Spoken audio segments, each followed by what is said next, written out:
remember when you read your first Harry Potter book or saw your first Harry Potter movie? I want you all to look back and think about how it felt when the world of the boy who lived came to life right before your eyes. Pretty cool, right? I remember when I was younger and I wanted to hop on a broom and fly around trying to find the golden snitch, which is why today I will be talking to you all about the fascinating world of Quidditch. Quidditch has become far more than a fantasy sport on a page. It has become an international sport played on high school and college campuses all over the world, including here at USD. As both a player of the sport and one of the series' biggest fans, I am so excited to share with you how such a large part of my favorite childhood book series became a real-life sport for all to enjoy. Today, I will be talking about the history of Quidditch, how Quidditch became a real-life sport, and where Quidditch is played today. The first Harry Potter book, Harry Potter and the Sorcerer's Stone, was published in 1997 by J.K. Rowling. When the Wizarding World was created, Quidditch, the wizarding sport, was created as well. The history of Quidditch within the Harry Potter universe demonstrates why this sport has become such a popular item within the books and films.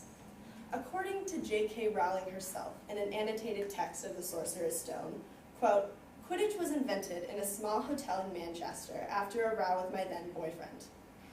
I had been pondering the things that hold a society together, cause it to congregate and signify its particular character, and I knew I needed a sport to represent that. It makes sense that such an aggressive and confusing sport would be created from a fight. However, the fictional history of Quidditch is even more interesting. Within the Harry Potter books themselves, there are very brief mentions of the history of Quidditch. Most of it is surrounding the fictional text, Quidditch Through the Ages, by Kenilworthy Wisp. Fortunately for us avid Harry Potter fans, J.K. Rowling actually published a physical copy of this text in 2001 as a companion work to the Harry Potter novels. Within this text, there is an outline of how Quidditch was created according to the fanatic character Wisp. This text highlights subjects such as the evolution of the flying broomstick and the arrival of the golden snitch. This fictional work allowed for the Harry Potter fan to get even more involved in the series and better understand the game as a whole. The creation of Quidditch is definitely an interesting one, but what was even more intriguing to me was how such a complex sport on broomsticks was able to translate into a sport that us mere muggles or non-magic folk could play without even leaving the ground. According to the International Quidditch Association website, real-life Quidditch was created in 2005 by Xander Manchell and Alex Bennett at Middlebury College in Vermont. These two college guys took their love of Harry Potter and turned it into a pastime that they could enjoy with all of their friends. This was just the beginning, however. They began to actually make rules and regulations that would govern their games and began playing them at an intramural level. Finally, in 2007, the first intercollegiate Quidditch match was ever played. By 2008, there was a 12-team World Cup championship, which included teams from both Boston University and Harvard University. Now, I know you all are probably sitting there, and it's probably hard for you to imagine how a sport like Quidditch could be played without flying on brooms. So, here is a video of the rules of Quidditch and how it is played in games today.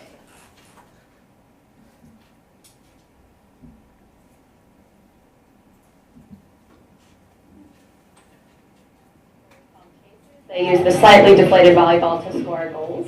There are 3 goals on each side. It's 10 points no matter which goal you score through.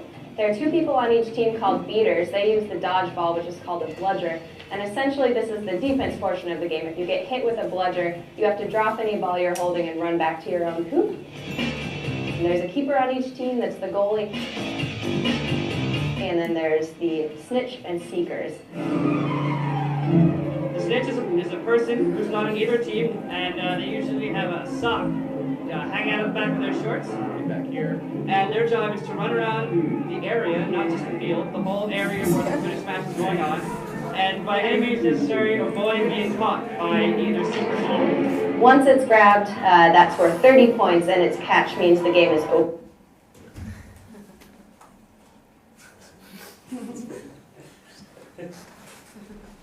Quidditch has become a large up-and-coming sport that Harry Potter fans can engage in all over the world. So much so that the Washington Post has recognized it through the video that you just watched. Now, where can Harry Potter fans play Quidditch? Well, in 2010, the International Quidditch Association, or IQA, was created as the governing body for Quidditch teams all over the world. At this time, there were 96 teams from countries such as Canada, Australia, and Italy. Today, there are 223 teams from countries all over the world and from 100 universities within the United States, including here at USD. The USD Quidditch team is an intramural team that was founded in 2012 by junior Heath Fontaine.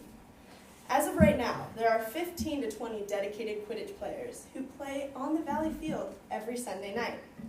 According to Fontaine, they are super excited to apply for full membership to the IQA and be able to, quote, kick the crap out of UCLA. Today, you learned the history of Quidditch, how it became a real sport, and where Quidditch is played today. The world of Harry Potter continues to inspire people young and old, and this is seen through the continued success of that Muggle Quidditch has on the young adult community. Even though we didn't get our Hogwarts letters when we were 11 and weren't able to pass between platforms 9 and 10 to get to platform 9 3/4, fans can still enjoy the world of Harry Potter by playing Quidditch and making sure that the magic never dies.